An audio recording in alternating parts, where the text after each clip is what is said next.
It seems to me that when anyone in a position of public responsibility has a duty to act in a particular way, they mostly come down to acting in a reasonable way or in not a reasonable way, which really comes down to acting in a reasonable way or in a manifestly unreasonable way.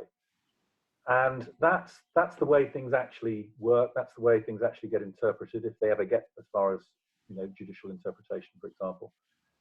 Which means that reasonable is not meaningless, as many people who have fleeting encounters with the legal system think. They think, well, it sounds vague. It sounds as if it really isn't a substantial concept at all. But in fact, it's a very clear concept and a very objective concept.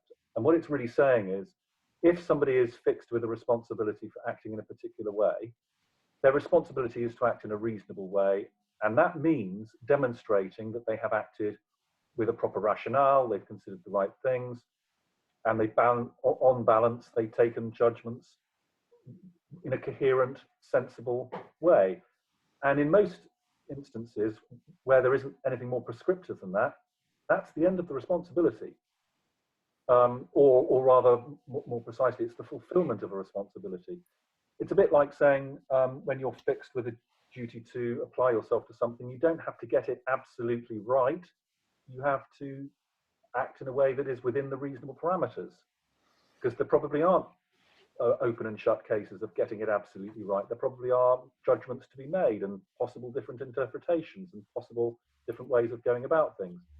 This has a direct application in relation to the whole procurement process, because the procurement process in the UK has become blighted by process-driven approaches. There's a great deal of flexibility that's built into the rules, but the rules are treated as rules.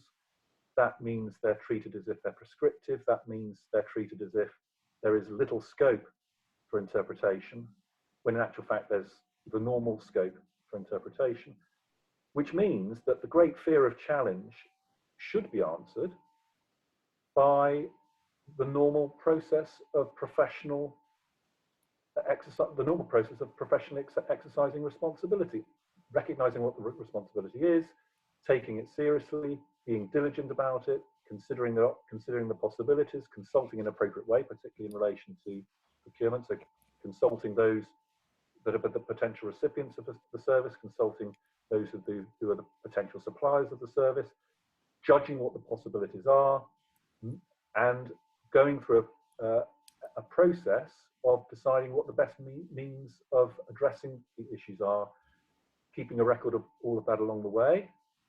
And if all of that is done, you're extremely unlikely to be facing any sort of well-founded challenge.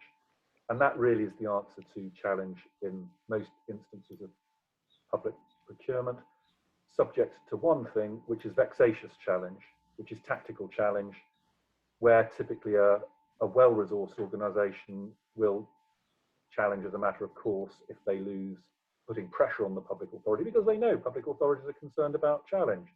So that's the one qualification to what I'm saying. But even then, if the public authority has the strength of its convictions based on the actual responsibilities it has, they would see the vexatious challenge off in a very simple way. They would say, this is the analysis we went through, this is the decision we made, it's a perfectly reasonable decision, and therefore it stands as that, and there's no legitimate basis of challenge.